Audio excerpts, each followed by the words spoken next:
Salve massa, firmeza total. Aqui que você fala Carlinhos Periferia, certo? Hoje nós vamos contar histórias de 5 maiores gangsters que fizeram história no mundo e foram parar no cinema. É isso aí. Enquanto isso, estamos aqui, ó, nos protegendo, certo? Independente de estar em casa ou não. E que Deus nos abençoe. É isso aí. Roda a vinheta.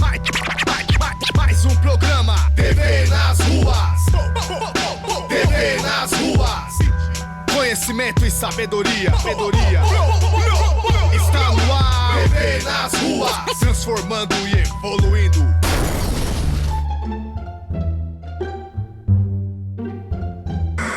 Vamos lá, certo? Vamos começar por esse cara aqui, ó. Frank Lucas, certo? Nasceu na cidade de La Grande, Carolina do Norte. Com o tempo ele cresceu e se mudou para Nova York. Foi lá que Frank Lucas começou a sua história. Ele foi trabalhar com um dos maiores traficantes da época, certo? Que foi Bob Johnson, certo? Um dos maiores traficantes da época. Naquela época, Frank Lucas trabalhou com Bob Johnson como motorista e guarda-costas durante 15 anos.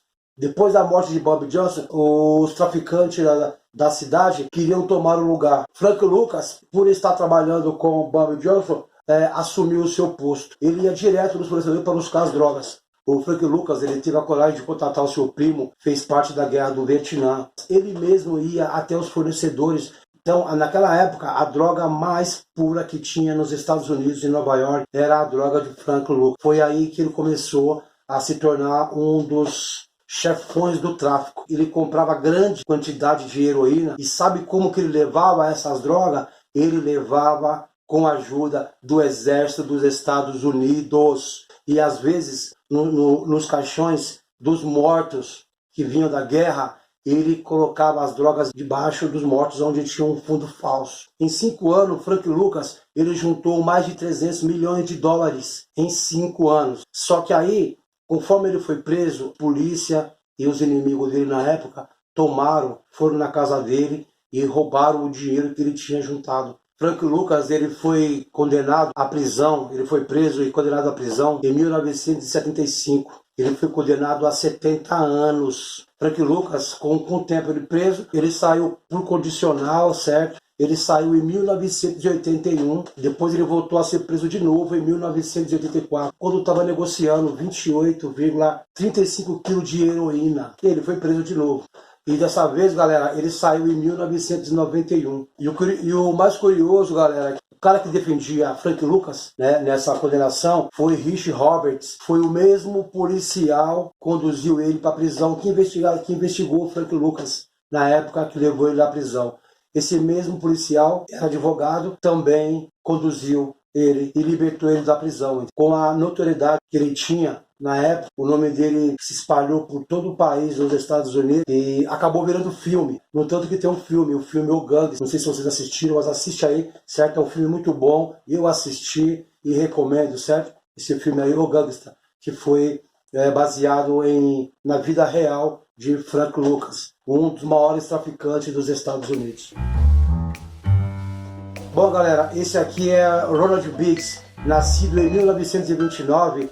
Ronald Biggs fez história, certo, de um dos maiores assaltantes, que na época eles assaltaram, junto com a sua quadrilha, ele assaltou o trem pagador, que era um trem postal. E na época a gangue dele levaram mais de 4 milhões de dólares. Ronald Biggs ele foi preso em 1964, certo?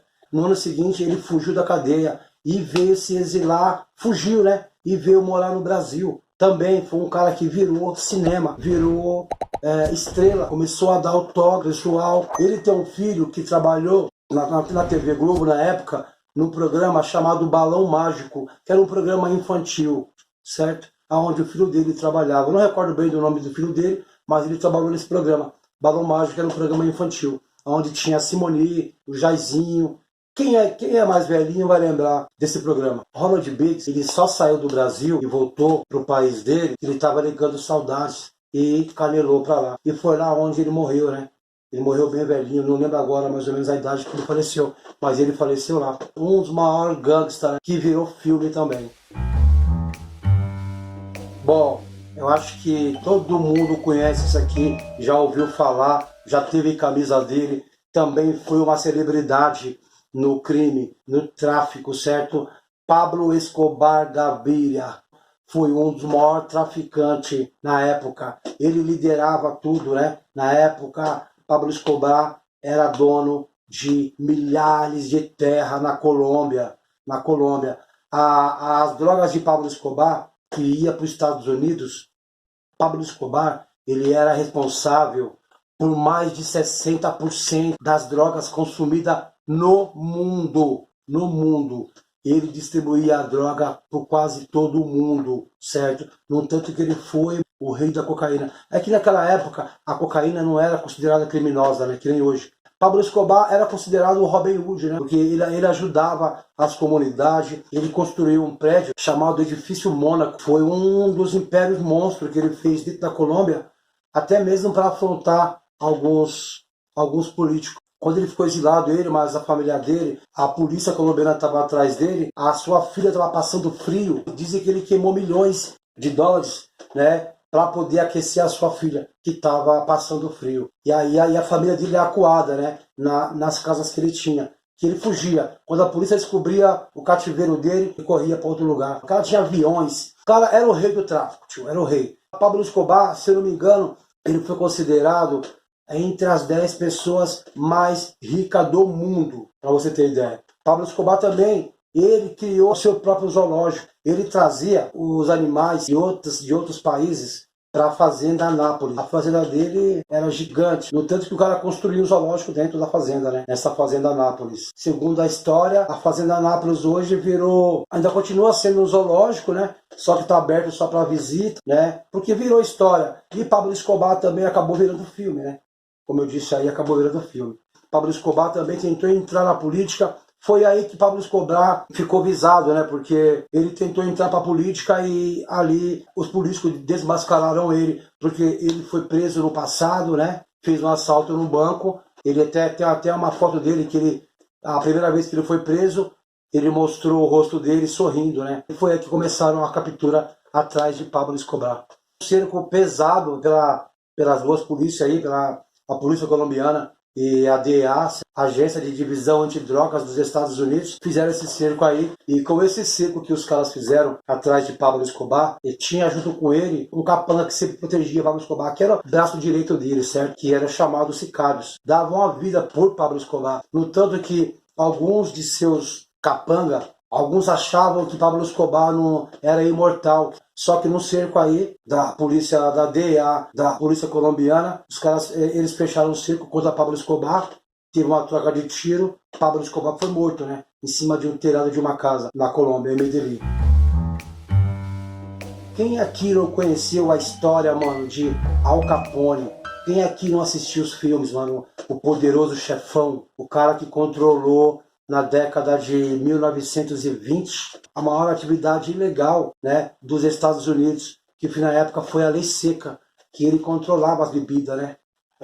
Atividades ilegais na década de 1920. O cara era pesado. Os negócios de Al Capone tinham origem napolitana. Começou a crescer em Nova York, nos Estados Unidos. As coisas ilícitas que ele fazia, né, que era proibido, girava principalmente em torno do álcool. Naquela época era proibido, era lei seca, não podia. E ele que tomava conta de tudo. O mais louco disso, o cara foi preso, não foi nem por tráfico, não foi nem por tomar conta da bebida, tá ligado? Foi preso e condenado por sonegação de impostos. Pra você ter ideia como o cara dominava o tráfico de álcool. Quantas pessoas não se beneficiavam com isso? Em 24 de outubro de 1931, Al Capone foi preso e condenado a 11 anos de prisão. E teve que pagar uma multa de $50 mil por sonegação de impostos. Se esse cara não fosse preso por sonegação de imposto, eu acho que ele seria dono da indústria do álcool, Al Capone, pra assim bem dizer, né? Bom, galera, quem aqui já não ouviu falar de Romeu e Julieta, que fizeram história, fizeram filme, só que a gente tem um Romeu e Julieta do crime. Bonnie e Clyde talvez seja a dupla mais famosa, certo, na história da bandidagem. Eles agitaram os Estados Unidos, colocaram um terror entre 1931 e 1934, fazendo dezenas de assaltos a bancos. Bom, assim como todos os crimes, né, que o final é sempre triste, o destino deles foi selado em uma emboscada, né. Mas Bonnie e Clyde ganhou notoriedade por serem um casal. E naquela época, as mulheres não portarem arma. As mulheres tinham que andar o máximo possível recatada. E Bonnie foi uma mulher que revolucionou isso. Eles estavam tão famosos que as mulheres que andavam na cidade, elas se vestiam igualzinha, o mesmo estilo de Bonnie, que era o chapeuzinho de lado, enfim. Onde se passava, você via as mulheres vestidas igual, entendeu? Querendo ou não, estava se dizendo que estavam tendo uma libertação. Para aquela época, mostrou, a gente pode ser liberto, a gente pode fazer o que a gente quiser. E também a gente pode até desafiar as autoridades. Foi o que Bonnie Parker e Clyde Barry